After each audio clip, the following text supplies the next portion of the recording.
So story time of how I got into HVAC. I had a landscape company, and my last season landscaping, I had broke my leg right before the summer had started. It was like late May. We were about to pick up. It was terrible. I was doing estimates on crutches, and it was a grind. Thankfully, I had started it with a buddy, and then we had also hired one of our other friends to help us out, and my dad would help us out when he could.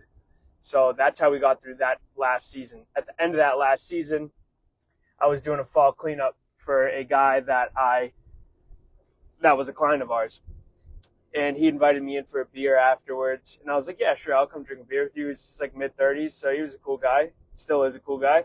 And he shows me, he walks me into his office, and I see this whiteboard that has this whole month planned out, and it's got all these names of whose job it is, and then these numbers of how much the job was. And I was like, "What is this?" And he was like, "Oh, this is just all my jobs I got." And I was like, "Each one of these is how much you make in a day?"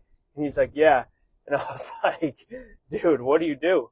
And he was like, "Oh, I have an HVAC company." So that night, went home, signed up for HVAC school, signed up for trade school, worked for him.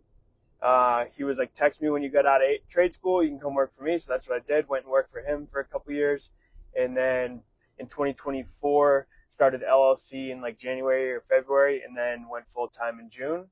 And yeah, here we are a couple years later. So that's how I got into the game, guys.